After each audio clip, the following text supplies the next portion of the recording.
Ladies and gentlemen, welcome to Chanel Jasmine, the best novel Chanel for romantic stories. Hai guys, selamat datang di channel Jasmine, channel terbaik untuk menyimak novel-novel romantis. Mohon dukung channel ini dengan subscribe, like dan share video-video yang ada di channel ini. Terima kasih.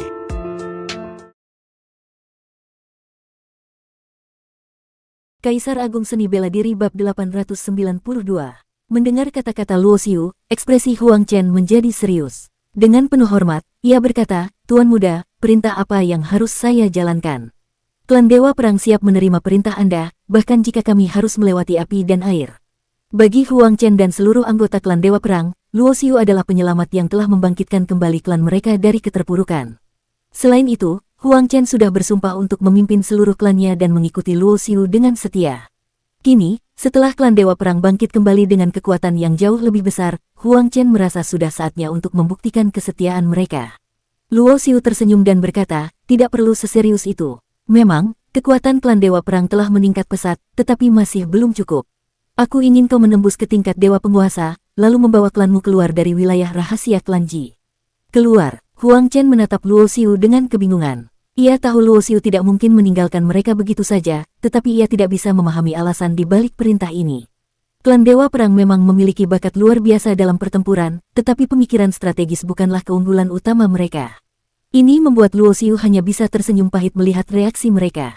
"Aku ingin kau membawa klan Dewa Perang keluar dari wilayah rahasia klan Ji karena kalian membutuhkan pengalaman bertempur yang nyata. Darah pejuang mengalir dalam tubuh kalian. Klan kalian memang ditakdirkan untuk bertarung. Hanya melalui pertempuran nyata kalian bisa menjadi lebih kuat." Luo Xiu melanjutkan, "Bunga yang tumbuh di dalam rumah kaca tidak akan mampu bertahan menghadapi badai. Sekalipun memiliki sumber daya yang melimpah dan kekuatan yang tinggi, tanpa pengalaman dan ujian dari pertempuran, seseorang tidak akan pernah menjadi benar-benar kuat. Ini adalah ujian bagi kalian. Begitu kalian meninggalkan wilayah ini, kalian akan menghadapi berbagai tantangan. Apakah kalian bisa melewati semua itu dan bertahan, sepenuhnya bergantung pada kemampuan kalian sendiri." Setelah mendengar kata-kata ini, darah Huang Chen bergejolak. Matanya berkilat dengan tekad yang membara, lalu ia berkata dengan suara lantang dan penuh keyakinan, "Tuan muda, percayalah. Klan Dewa Perang tidak akan mengecewakan Anda. Bagus, pergilah." Luo Xiu mengangguk dan melambaikan tangannya. Huang Chen segera memberi hormat, lalu mundur dengan penuh penghormatan. Tangannya erat menggenggam botol giok berisi pil Bayun Chongtian. Ia telah memutuskan untuk segera memasuki meditasi tertutup, menembus ke tingkat Dewa Penguasa, dan memimpin klannya menuju pertempuran dan pembaptisan dalam darah serta api perang. Setelah itu, Luo Xiu berbalik kepada Liu dan Ye Haoran dan berkata, "Kalian juga tetap di sini dan teruslah berlatih. Aku sering bepergian, jadi ketika aku tidak ada, kalian harus menjaga tempat ini."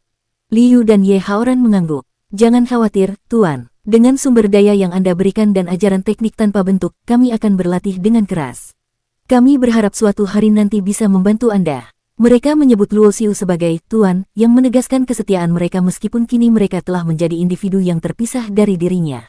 Semua orang di sekeliling Luo Xiu tenggelam dalam meditasi dan pelatihan keras, karena mereka tahu bahwa hanya dengan kekuatan yang cukup, mereka bisa bertahan hidup di jagat raya yang luas ini. Luo Xiu merasa puas melihat tekad mereka.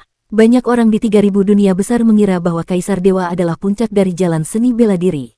Namun, bagi mereka yang memahami jalan sejati para pejuang, Kaisar Dewa hanyalah permulaan.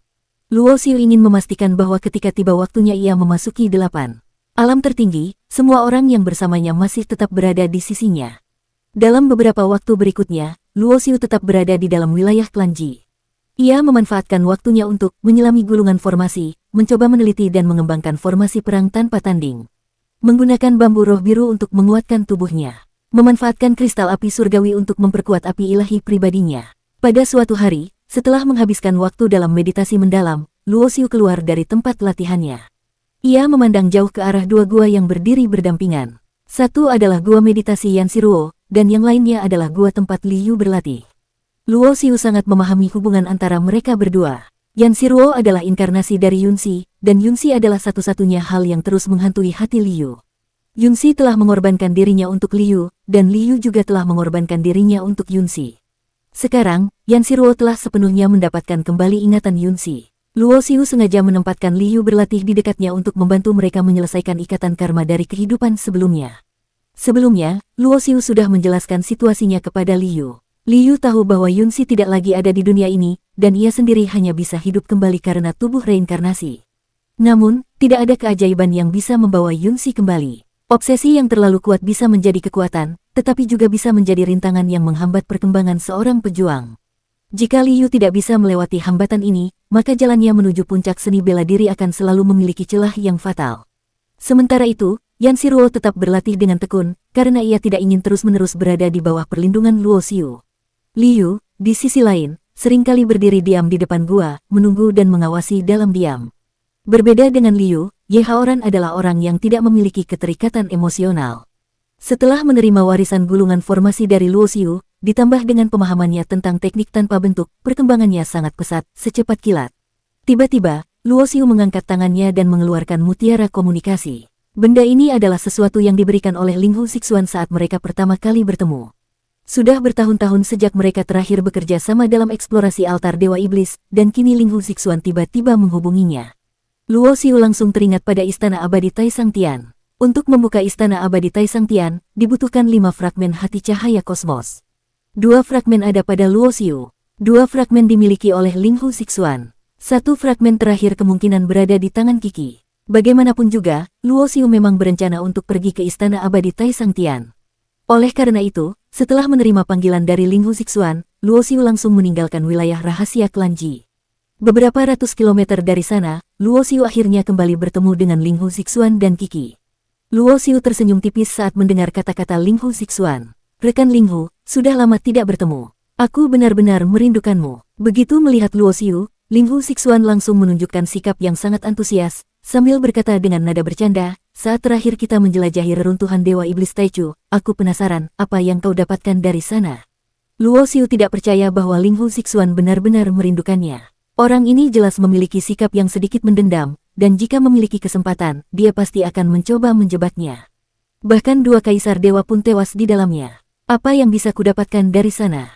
Luo Xiu menggelengkan kepalanya. Kematian tetua klanmu dan tetua Tianyun di altar Dewa Iblis sudah menjadi berita yang diketahui banyak orang. Tapi aku mendengar bahwa 2 kaisar dewa itu tewas di tanganmu, rekan Luo. Dan belum lama ini, aku juga mendengar bahwa kau bertarung melawan kaisar dunia bawah. Bukankah itu berarti kau sudah mencapai tingkat kaisar dewa? Ling Hu Sixuan tersenyum lebar, sementara di sisi lain, Kiki tetap diam dan hanya duduk sambil memeluk kecapinya. Kau percaya dengan rumor semacam itu? Orang lain mungkin tidak mengenalku, tapi kau mengenalku, bukan? Bertahun-tahun telah berlalu, dan aku masih berada di tingkat Raja Dewa. Tapi kau dan Kiki sudah menembus ke tingkat Dewa Penguasa, bukan?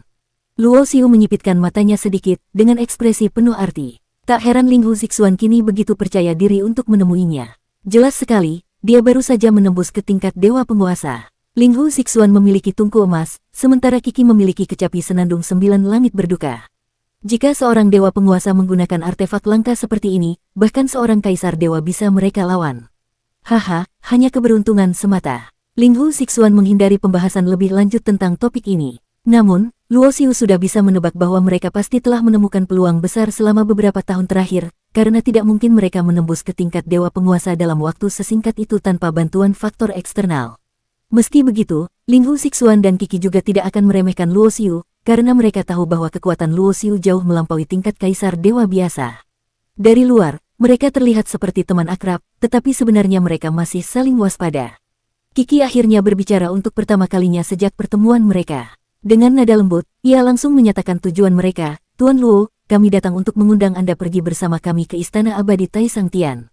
Benar, rekan Luo, aku dan Kiki memiliki 3 fragmen, sementara kau memiliki 2. Dengan begitu, kita bisa membuka Istana Abadi Taisang Tian. Ling Hu Sixuan menambahkan, mereka memilih untuk menembus ke tingkat Dewa Penguasa terlebih dahulu sebelum pergi, agar memiliki peluang yang lebih besar untuk bertahan hidup. Bagaimanapun, Istana Abadi Taisang Tian adalah warisan yang ditinggalkan oleh seorang kaisar dewa tingkat 9, dan jika mereka menghadapi bahaya di dalamnya, maka semakin tinggi kekuatan mereka, semakin besar peluang mereka untuk bertahan. Meskipun ada risiko besar untuk mati di dalam, namun tidak satu pun dari mereka yang mau menyerah pada kesempatan untuk mendapatkan peluang besar dalam seni bela diri. Aku juga berpikir demikian. Kapan kita berangkat? Luo Xiu langsung menyetujui tanpa ragu-ragu. Lebih cepat lebih baik, Ling Hu Sixuan tertawa. Setelah kesepakatan tercapai, Ling Hu Sixuan segera mengeluarkan sebuah kapal perang. Dia dan Kiki naik ke kapal yang sama, tetapi Luo Xiu tidak ikut. Sebagai gantinya, dia memanggil monster pelahap dewa dan duduk di kepalanya.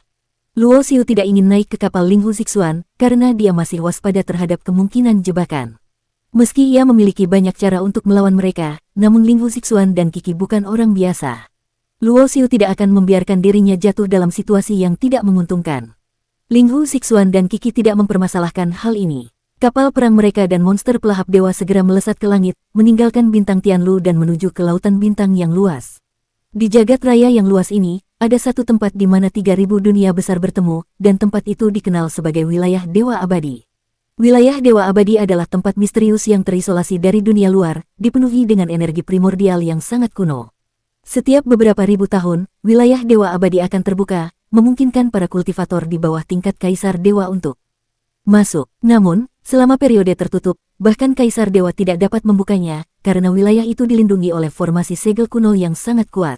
Luo Xiu sama sekali tidak menyangka bahwa Istana Abadi Tai Sang Tian terletak di dalam wilayah Dewa Abadi. Wilayah Dewa Abadi saat ini sedang tertutup. Bagaimana kita bisa masuk? Luo Xiu mengerutkan alisnya. Banyak orang tahu lokasi wilayah Dewa Abadi, tetapi selama periode tertutup, bahkan seorang Kaisar Dewa tidak akan bisa membukanya. Haha, aku sudah menyiapkan sesuatu untuk itu. Ling Hu Zixuan tersenyum, lalu mengeluarkan sebuah jimat emas. Jimat pembuka segel. Luo Xiu langsung menyipitkan matanya. Oh, rekan Luo ternyata mengenali benda ini. Ling Hu Zixuan terkejut. Jimat pembuka segel adalah barang langka, bahkan di 8 alam tertinggi. Luo Xiu mengangguk, jimat pembuka segel dikatakan dapat menghancurkan segala jenis segel. Jika wilayah Dewa Abadi benar-benar disegel oleh formasi kuno, mungkin benda ini bisa digunakan untuk membukanya.